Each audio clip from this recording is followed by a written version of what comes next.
I need to tell someone what I did, and you're going to think I'm a terrible person, but there's something about being pushed to your absolute limit that nobody understands until it happens to them. Everyone's calling me cruel, saying I'm heartless and manipulative, but they don't know the real reason I said what I said that night. And the worst part? The thing that actually makes me lie awake at 3 a.m. isn't what you think it is. If I don't tell this story properly, you'll never understand why I'm sitting here 3 weeks later, staring at my phone with 17 unanswered calls to Marcus, knowing he's never going to pick up. But once you know what I know, once you understand what was really happening in that relationship, you'll see why those words came out of my mouth. Maybe you'll still think I'm awful. Probably you will, but at least you'll know the whole truth. I'm going to tell you everything, including the part where I knew exactly what I was doing when I said it. And the thing that makes me look worst, I'm saving that for later because you need to understand how we got there first. You need to see what he did, what I was dealing with, and why I felt like I was suffocating. Marcus and I had been together for 8 months when it happened. 8 months of what everyone on the outside thought was this perfect, healthy relationship. We met at a friend's barbecue, one of those sticky July afternoons where everyone's drinking beer and pretending the heat isn't oppressive. He was sweet, attentive. He asked questions and actually listened to the answers, which honestly felt revolutionary after my ex, Devin. God, even typing his name makes my chest tight. We'd been together for 3 years and it was intense in every possible way. The highs were stratospheric and the lows were catastrophic. He was confident to the point of arrogance, the kind of man who walked into a room and everyone noticed. He had opinions about everything and wasn't afraid to share them. He made decisions quickly and stuck to them. And yes, he was controlling. He chose where we went, what we did, sometimes even what I wore. I know how that sounds, I know. But there was something about being with someone so certain of themselves. Someone who never second-guessed or wavered. Someone who just took charge. When we finally broke up, after the third massive fight about him making plans without consulting me, everyone in my life threw a party. Not literally, but close. My best friend Sarah actually said, "Thank God I can finally tell you I hated him." My mom started leaving articles about narcissistic personality disorder on my Facebook wall. Very subtle, Mom. So when I met Marcus, I thought I was doing it right this time. He was considerate. He asked what I wanted to do. Checked in about my feelings. He was stable, employed, kind to waiters, liked my friends. On paper, he was everything I should have wanted. The first few months were good, really good. We'd have these long conversations about our goals and values. He'd bring me coffee in bed on weekends. We'd cook together and he'd always ask if I wanted to try his recipe or use mine. So thoughtful, right? But somewhere around month 4, something started to itch under my skin. Just little things at first. We'd be deciding where to have dinner and he'd say, "I don't mind, what do you want?" And I'd suggest something and he'd say, "Sure, if that's what you want." And I'd ask if he actually wanted that and he'd say, "I'm happy with whatever makes you happy." Which sounds nice, I know it sounds nice. Sarah would literally kill for a man who said things like that, but it started to feel like playing tennis against a mattress. No resistance, no pushback, just soft agreement that left me feeling weirdly frustrated. I thought I was being crazy. Here was this man who respected my opinions and autonomy, and I was annoyed about it. After years of fighting with Devin about his need to control everything, I told myself I was just adjusting, that I'd been conditioned by toxic relationship patterns and needed to rewire my brain. By month 6, it was getting worse. We'd be watching TV, and he'd ask what I wanted to watch. I'd throw it back to him, and he'd insist he didn't care. Not in a generous way, but in a way that felt like there was no one home behind his eyes. Like he genuinely had no preference about anything. In bed, he'd ask what I wanted him to do, every time. "Does this feel good? Should I keep going? Do you want to try something else?" I started to feel like a director choreographing a scene rather than a participant in intimacy. And I felt like a monster for being annoyed about a man asking for consent and checking in. One night I snapped at him, "Can you just do something without asking me first?" He looked genuinely confused. "I'm trying to make sure you're comfortable." "I know, but sometimes I want you to just take initiative, be spontaneous." "Okay," he said, "I can do that. Do you want me to start now?" I actually laughed, which hurt his feelings. I apologized immediately, tried to explain that asking permission to be spontaneous defeated the purpose, but I could see him shutting down. That became a pattern. Anytime I tried to express frustration, he'd apologize, ask what I wanted him to do differently, and then wait for detailed instructions on how to modify his behavior. Just when I thought things couldn't get more suffocating, he started asking if we were okay. Multiple times a day. "Are you mad at me? Did I do something wrong? You seem quiet, is everything all right?" And the thing is, I hadn't been upset until the 5th time he asked in 3 hours. I started avoiding him, taking longer at work, making plans with friends, anything to get some breathing room, which of course he noticed and asked about. "I feel like you've been distant. Do you want to talk about it? Are you having second thoughts about us?" Sarah told me I was being unreasonable. "He's anxious, that's all, he just needs reassurance." Do you know how many women would kill for a man who actually cares about their feelings? But here's what I couldn't explain to Sarah. What I could barely admit to myself, I missed feeling like my partner was a fully formed person with their own desires and opinions. I missed the push and pull of two strong personalities. I missed someone who would just make a decision and stick to it instead of this endless, exhausting negotiation of what do you want? No, what do you want? Until I wanted to scream. And worse, so much worse, I missed Devin. Not the relationship, not the fights or the control or the way he'd make plans with his friends and just inform me I was coming. But I missed the feeling of being with someone who felt solid, real, like a whole person instead of a reflection. I know how awful that sounds, I'm not proud of it, but I'm telling you the truth, which is what I promised. Month 7, Marcus started talking about moving in together, not declaring it, of course, asking. I've been thinking maybe we could look for a place together. If you want, no pressure, what do you think? I panicked. The thought of living with him, of this being every single day, made me feel like I was drowning. I said I thought it was too soon and he immediately backed off. Of course, totally understand. We can table it. Just let me know when you're ready, or if you're never ready, that's okay too. That, or if you're never ready, things started happening a lot. Anytime I expressed hesitation about anything, he'd give me an out so readily that it felt like he had no investment in the outcome. Like he was just along for whatever ride I wanted to take him on. I started picking fights. Not consciously at first, but looking back, that's absolutely what I was doing. I'd express an opinion and then get frustrated when he agreed. I'd ask him to choose a restaurant and get annoyed when he couldn't. I was poking at him, trying to find something solid underneath all that accommodation. Everyone online thought I was fine, but privately I was Googling things like boyfriend too agreeable, and is it bad that my partner is too nice, and feeling like an absolute garbage person. The articles were all about how to appreciate a considerate partner, how to heal from past toxic relationships, how emotional abuse survivors sometimes mistake healthy behavior for weakness. That last one haunted me. Was that what I was doing? Had Devin damaged me so badly that I couldn't recognize healthy love? I thought I was fixing things by being more patient, but really I was building resentment. Every whatever you want, babe, and I'm fine with anything felt like another brick in a wall between us. 2 months ago, things came to a head at his friend's wedding.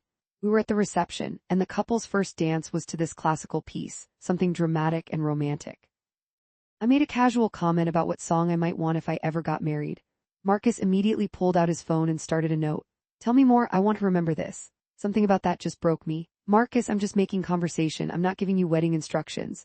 I know, I just thought, you don't have to document every preference I express, you're allowed to just have a conversation. He put the phone away, looking embarrassed. Sorry, you're right. We sat in silence for a minute, watching couples dance. Then he asked, are you happy with us? I wanted to scream. Instead, I excused myself to the bathroom, where I locked myself in a stall and tried to figure out why I felt like crying. Here was a man who listened, who cared, who was actively trying to be a good partner, and I was falling apart. In the bathroom, I ran into his cousin, who I'd met a few times. She was touching up her makeup and chatting about the wedding. Then she said, you're so good for Marcus, his ex really did a number on him. I must have looked confused because she continued. His ex-girlfriend Vanessa, total nightmare. She constantly criticized him, told him he was too passive, too boring. She'd get angry when he had opinions and angry when he didn't. Really messed with his head. My stomach dropped. When did they break up? About a year before he met you. He was in therapy for months. He's come so far. I felt sick. Suddenly, all of his behavior looked different. He wasn't just naturally agreeable. He was performing a version of himself that felt safe. Every what do you want wasn't consideration, it was self-protection. He'd been criticized into this shape and I was resenting him for it. I went back to the table determined to be better, more patient, more appreciative. But knowing the reason behind his behavior somehow made it worse. Now I wasn't just frustrated, I was guilty about being frustrated. And he could sense my mood shift, which of course led to more "are you okay" questions. The week after the wedding, I did something I'm not proud of. I texted Devin, not anything inappropriate, just a casual "hey, hope you're doing well" thing. He responded immediately, and we fell into this easy banter that reminded me of when we first got together. Quick wit, the verbal sparring, the way he'd make these bold statements just to get a reaction out of me. It was just texting. I told myself it was just texting, but I was getting something from those conversations that I wasn't getting from Marcus, and I knew that was wrong. I didn't tell Marcus about it, which meant I knew it was wrong. Sarah caught me smiling at my phone one day at lunch. Who's that? No one, just a funny tweet. She grabbed my phone and saw Devin's name. Her face went hard. Are you kidding me right now? You're talking to Devin. It's not like that, we're just chatting. Does Marcus know? I didn't answer, which was an answer. Jesus Christ, Sarah said. You have a good man who treats you well and you're texting your toxic ex. What are you doing? I wanted to explain that it wasn't about Devin specifically. It was about feeling like I was having a conversation with someone who pushed back, who had strong opinions, who felt real. But I couldn't find the words that wouldn't make me sound completely insane. I stopped texting Devin, deleted the conversation. Threw myself into being more present with Marcus, but the feeling of wrongness kept growing. 3 weeks ago on a Tuesday night, everything fell apart. We were at my apartment cooking dinner together. Except together meant I was making decisions and he was asking questions. Should I dice these onions or slice them? Do you want me to use the red wine or white? How much garlic do you think? I was already tense because I'd had a terrible day at work. My boss had criticized a project I'd worked on for weeks and I just wanted to zone out and not make any more decisions. Marcus, can you just cook how you think is best? I just want to make sure it's how you like it. I like food prepared however. Okay, but you usually prefer, oh my god, please just make a decision. He stepped back from the cutting board, hands up. Okay, I'm sorry. I didn't mean to upset you. And there it was again. The immediate apology, the retreat, the walking on eggshells. I felt like I was being smothered by all that careful consideration. Do you have any opinions of your own? I snapped. Or are you just going to spend the rest of your life asking me what I want? His face went pale. That's not fair. I'm trying to be respectful of your preferences. No, you're trying to avoid conflict by never standing for anything. I stand for things. I just also care about what you want. Name one thing you feel strongly about, one opinion you have that you wouldn't immediately abandon if I disagreed. He was quiet for a long moment. I don't think relationships should be about winning arguments. I think they should be about compromise and consideration. That's not an opinion, that's a greeting card. I watched something shift in his expression, a hardness I'd never seen before. What do you want from me? You want me to be more like your ex? The guy who told you what to do and didn't care what you thought? So he knew. Of course he knew. I must have mentioned Devon's controlling behavior at some point. At least Devon felt like a real person. The words were out before I could stop them. Marcus went very still. What does that mean? I should have backed down. I should have apologized. But 8 months of frustration came pouring out. It means I never had to wonder what he was thinking or feeling. He had opinions. He made decisions. He was present and solid, and I knew who he was. He was controlling and dismissive of you. Yes, and that was wrong, but at least he was something. You're so busy trying to be whatever you think I want that there's nothing actually there. Marcus's voice went quiet. I'm trying to be a good partner. You're trying to be a doormat, and I can't do this anymore. I can't be with someone who won't even have a preference about dinner. This is about more than dinner. Yeah, it is. It's about the fact that I feel like I'm in a relationship with myself because you've got no personality beyond accommodating me. He picked up his jacket from the back of the chair, carefully, quietly. I should go. Part of me wanted him to stay and fight, to push back, to defend himself, to show some fire. Instead, he was leaving, proving my point. That's when I said it. Devon was more of a man than you'll ever be. I don't know where it came from. I don't know what I thought would happen. But I wanted to hurt him the way I was hurting. I wanted to crack through that careful exterior and make him feel something explosive. Marcus looked at me like I'd slapped him. For a second I thought he might actually yell. I wanted him to yell. But instead he nodded once like something had been confirmed and walked out. He didn't slam the door. That somehow made it worse. I stood in my kitchen with half-chopped onions on the cutting board and my phone in my hand. I waited for the angry text, the late-night call, something. I wanted the big blowout fight, the dramatic confrontation, the thing that would feel like a release. Nothing came. I texted him the next morning. I'm sorry, can we talk? Delivered, read, no response. I called, it rang through to voicemail. I left a message apologizing, saying I didn't mean it, I was just upset and said something awful. No response. I texted again that evening. Please Marcus, I know I messed up. Let me explain. Read, no response. The silence was driving me insane. This passive non-response felt worse than any screaming match. I wanted him to tell me I was awful, to call me names, to give me something to push against. Instead, nothing. Sarah called me 2 days later. What did you do? What do you mean? Marcus's friend Jake just asked me if you and Marcus broke up. What happened? I told her. The whole fight, the terrible thing I said, all of it. The silence on the other end of the line was damning. Finally, that's the cruelest thing I've ever heard you say. I know, I feel awful, but he won't answer my calls. Good for him, why would he? Sarah, no, seriously, you compared him to your abusive ex and said the abusive ex was more of a man. What response are you expecting? What could he possibly say to that? Devon wasn't abusive, he was just controlling, dismissive, and manipulative. You said so yourself, multiple times. Now you're romanticizing it because Marcus isn't enough of an asshole for you. That's not what I'm doing. Then what are you doing? Because from here it looks like you're sabotaging a healthy relationship because you're addicted to drama. I hung up on her, then immediately felt terrible about that too. Day 3 I showed up at Marcus's apartment. His car was there, so I knew he was home. I knocked, waited, knocked again. Marcus, please, I know you're in there, I just want to talk. Nothing. I'm sorry. I'm so sorry, I didn't mean it. I was upset and I said something horrible and I've regretted it every second since. The door didn't open, but I heard movement inside. He was there. He was just choosing not to engage. I knocked again. Please don't shut me out, let me apologize properly. Silence. I stood there for 20 minutes like a crazy person, periodically knocking and pleading. A neighbor walked by and gave me a concerned look. I finally left. That night I did something worse. I texted Devon, did I make a mistake leaving you? He responded within minutes. Where's this coming from? I told him about the fight with Marcus. Not the exact words, just that we'd had a bad argument and he wasn't speaking to me. Sounds like he can't handle a real woman, Devin wrote. You need someone who can match your energy. It felt validating in the moment. Someone agreeing that I wasn't crazy, that my frustration was legitimate. We texted back and forth for an hour, falling into old patterns.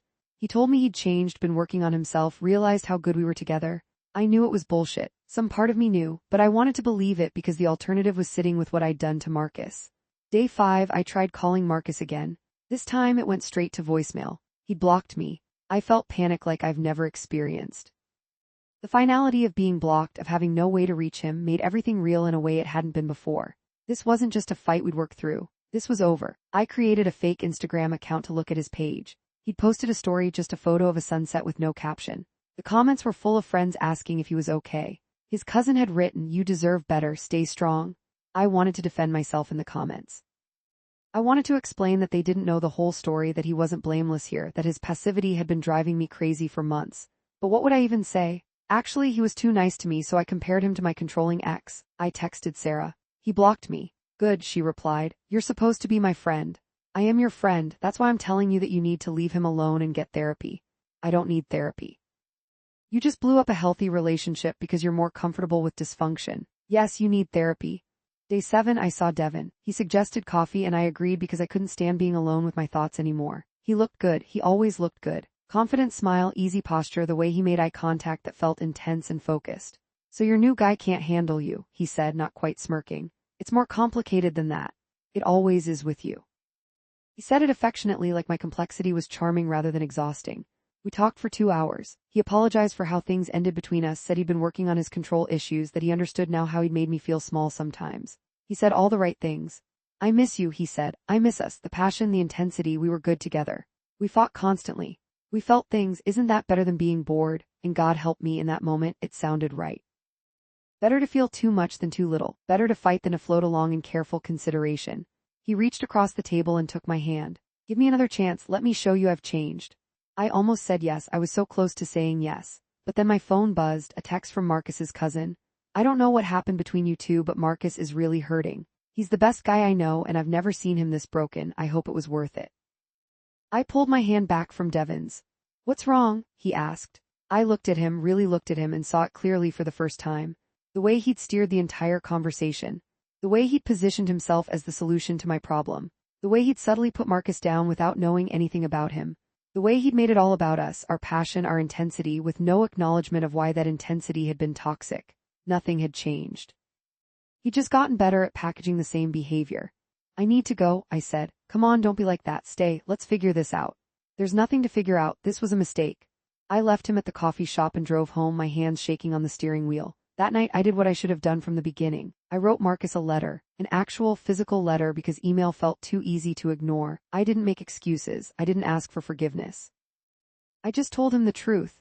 I told him that I'd been unfair, that I'd projected my unresolved issues onto him, that what I'd said was inexcusable. I told him about Devin's controlling behavior, and how I'd somehow confused dominance with strength. I told him that his kindness and consideration weren't weaknesses, they were signs of actual emotional health that I apparently wasn't mature enough to appreciate. I told him I didn't expect him to respond, that I just needed him to know I understood how badly I'd messed up. I mailed it and felt emptier than before. Sarah came over the next day with wine and Thai food. We didn't talk about Marcus at first. She just let me exist in my misery, which was its own kind of friendship. Finally, she said, "You know what the worst part is? Tell me. You had what so many people are looking for. Someone emotionally available, considerate, and kind. And you couldn't see it because it didn't feel like what you were used to.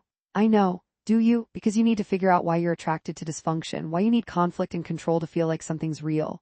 I started crying then, ugly tears that I'd been holding back for days. I don't know what's wrong with me. Nothing's wrong with you, you're just stuck in patterns that don't serve you, but you have to want to change them.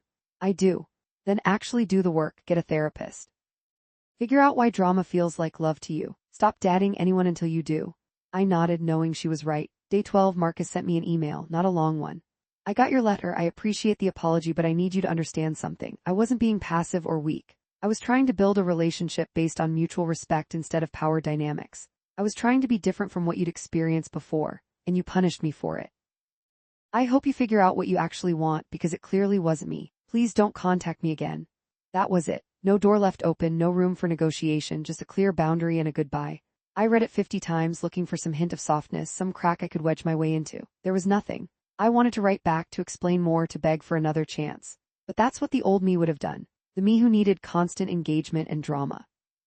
Instead, I respected his boundary. The first healthy thing I'd done in months. I found a therapist the next week, an older woman with kind eyes and a no-nonsense attitude. I told her everything, including the parts that made me look worst. "What do you think you said what you said?" she asked. I wanted to hurt him. Why? Because I was hurting and I wanted him to hurt too. I wanted him to fight back and show me he cared. And when he left instead, I don't know. It felt like he was proving my point, that he wouldn't fight for us. Or he was showing self-respect by refusing to engage with cruelty. I sat with that for a long time. "You know what I'm realizing?" I said. "Devin made me feel small, but in a weird way that felt safe. I knew my place in that relationship. With Marcus, we were equals and I didn't know what to do with that. The power was balanced and that felt unstable somehow." "That's very insightful," she said. "Keep going with that." We talked about my parents' relationship. My dad had been loud and domineering and my mom had been quietly resentful. Their dynamic had been my blueprint for what relationships looked like. Love meant conflict. Passion meant volatility. Calm meant something was wrong. Marcus had offered me something different and I'd been too damaged to receive it. It's been 3 weeks now. I've blocked Devin on everything. I've stopped checking Marcus's social media through fake accounts. I've been going to therapy twice a week. Everyone online still sees the photos of Marcus and me together. I haven't deleted them. Some mutual friends have asked what happened and I've just said it didn't work out. I haven't told them what I said, how I destroyed something good because I didn't recognize its value. Sarah's been supportive but firm. She doesn't let me wall or romanticize the relationship. When I start talking about what I miss, she reminds me of the work I need to do before I'm ready for any relationship. My therapist asked me yesterday what I learned from all this. That I'm capable of real cruelty when I'm hurting, I said, and that I need to fix what's broken in me before I inflict it on someone else. What else? That kindness isn't weakness, that consideration isn't the same as passivity, that someone asking what you want isn't the same as having no opinions of their own. Do you believe that? I'm trying to. The hardest part isn't the missing Marcus, though I do. It's the knowing that I had something real and healthy and I destroyed it because it didn't feel like my broken template for love. It's knowing that he tried to show me a different way and I mocked him for it. I saw him 2 days ago, at a grocery store of all places. He was in the produce section and I froze. He looked good. Lighter, somehow like a weight had been lifted. He saw me. For a second our eyes met. I wanted to say something, to apologize again, to tell him I'm working on myself. But I didn't. I respected his boundary and turned down a different aisle. Later in the parking lot I sat in my car and cried. Not because I expected us to get back together, but because I finally understood what I'd lost. Not just Marcus, but the opportunity to learn how to be loved well. I called my therapist from the parking lot, even though it wasn't our scheduled time. "I saw him," I said. "How did that feel?" "Like seeing everything I could have had if I'd been healthier." That's grief. Sit with it. Don't run from it. So that's where I am now. Sitting with the grief and the shame and the understanding that I have years of work ahead of me. The thing nobody tells you about being the villain in your own story is how much it hurts. I wanted to be the wronged party, the one who was justified in her frustration. But I was just someone too broken to accept healthy love. People keep asking if I think Marcus will ever talk to me again. I don't know. I hope someday he can forgive me, even if we never speak again. I hope he finds someone who appreciates what he offers instead of resenting it. And the part I haven't told anyone, not even my therapist yet. Sometimes late at night I draft texts to him. Long explanations about my progress in therapy, about the patterns I'm recognizing, about how I finally understand what he was trying to give me. I never send them. Because this isn't about getting him back. It's about becoming someone who would deserve him in the first place. I told him my ex was more of a man and he left without a word and won't answer my calls. Everyone thinks he ghosted me because he was weak. But the truth is he showed more strength in walking away than I've shown in anything I've done. And that's the thing I need to live with. Not just that I said something cruel, but that I said it because I genuinely believed it in that moment. I had confused aggression with strength, accommodation with weakness, and healthy boundaries with cowardice. I'm learning now that real strength is knowing you're worth enough to walk away from someone who doesn't see it. Real strength is choosing respect over passion. Real strength is what Marcus showed when he refused to engage with my cruelty and simply left. I wasn't ready for him.